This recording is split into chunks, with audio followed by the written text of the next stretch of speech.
Bom dia, oitavo ano. Iniciaremos hoje, nesta semana, a videoaula sobre Present Continuous One. Present Continuous é um tempo verbal que indica uma ação que está acontecendo agora e ela pode continuar no futuro, ela projeta para o futuro. A formação do Present Continuous, ela vai ser usada com o verbo to be. É necessário que você lembre a conjugação do to be no presente, na forma do presente, mais o verbo principal, com o acréscimo de ing, que nós chamamos de gerúndio em português. Então, nós vamos utilizar a forma dele em dois verbos, o verbo to be mais o verbo principal. Por que nós chamamos de verbo principal? Porque o verbo to be ele vai passar a ser um verbo auxiliar. Então, a forma do particípio presente, que é o que nós estamos trabalhando, a base dele vai ser mais esse ing. Então, a base para os verbos de ação, aqui nós temos falar, tocar, mover, sorrir, só que nós vamos trabalhar isso em inglês. Então, a forma principal dele é feita com dois verbos.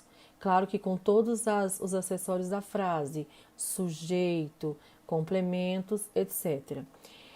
Aqui nós temos algumas notas de conjugação para você recordar. Se o sujeito da frase for I, eu, sujeito em primeira pessoa do singular, o verbo auxiliar am será usado na frase normalmente.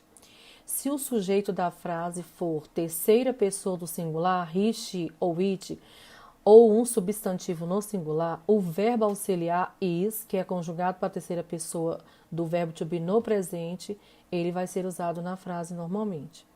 Se o sujeito da frase for terceira pessoa do plural, we, you ou their, ou um substantivo no plural, o verbo auxiliar are, ele vai ser usado na frase. Portanto, o uso do present continuous, ele vai se dar da seguinte forma. Primeiro, usamos o presente contínuo para coisas que estão acontecendo no momento de falar. Como eu expliquei anteriormente para vocês, a base da estrutura do tempo verbal são dois verbos. Aqui nós temos como exemplo, I'm working at the moment. Aqui o verbo to be, am, ele está na forma contraída, mas nós poderíamos usar I am e não I'm. I'm working. Temos o verbo to be mais o verbo principal work, que é o verbo trabalhar. Com a regra do ing, o verbo fica no gerúndio, trabalhando no momento. Eu estou trabalhando no momento. Segundo uso, para descrever uma ação que está ocorrendo durante este período ou uma tendência. Are you still working for the same company? Você ainda trabalha para a mesma empresa? Observe que aqui nós temos uma forma interrogativa que nós vamos estar trabalhando com vocês, né? As três formas. Mas você observando aqui, o verbo to be ele está na frase, só que ele antecede ao sujeito por conta da forma interrogativa, que é uma regrinha antiga do verbo to be. E o verbo working, ele ainda está no gerúndio, porque nas três formas ele não vai mudar a sua regra. Para descrever uma ação, um evento no futuro que já foi planejado ou preparado.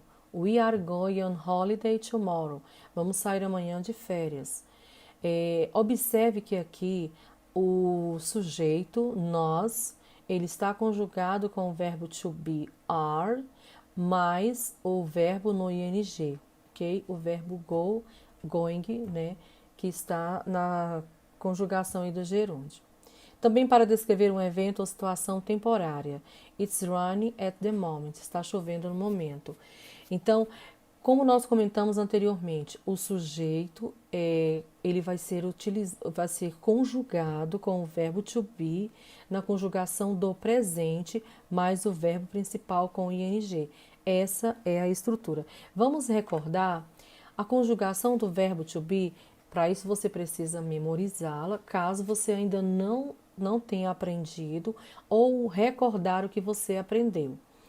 I am, eu sou ou eu estou. Lembrando que essa coluna, a terceira coluna, a penúltima, a conjugação do to be ela está na forma contraída. Portanto, nós temos aí o uso da apóstrofe, indicando que uma letrinha foi eliminada da conjugação. I am, forma contraída, I'm. You are, contraída, your. He is, contraída, his. She is, she's. It is, its. We are, we're. You are, your. They are, their. E aqui ao lado, na última coluna, você tem a tradução. Então, por que nós estamos recordando aqui? Porque você vai ter por obrigação e por regra utilizar a conjugação do verbo to be neste tempo verbal.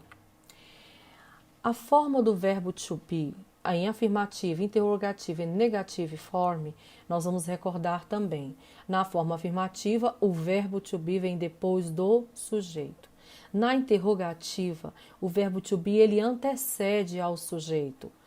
E na negativa, ele vai ser usado depois do sujeito, mais a negação, que é o not. Então, observe. I am and I am not. You are you are not. Observe que todas as conjugações, elas vão seguir o mesmo padrão. Lembrando que a terceira pessoa do singular, he, she, it, vão ter uma conjugação diferenciada, como também a terceira pessoa do plural.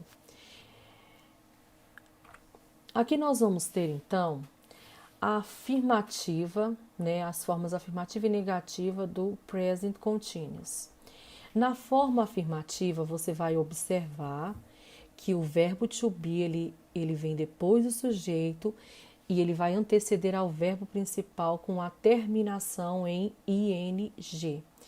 I am playing, you are playing, he is playing, she is playing, it is playing, we are playing, you are playing, they are playing.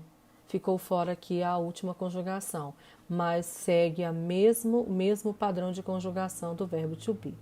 E lembrando que o sujeito it é um sujeito neutro, usado para objeto, coisas, lugares ou algum evento. Então, ele não é relacionado diretamente à pessoa. E na negativa, nós vamos ter praticamente a mesma estrutura da negativa do verbo to be, com o diferencial que nós vamos acrescentar o verbo principal no ing.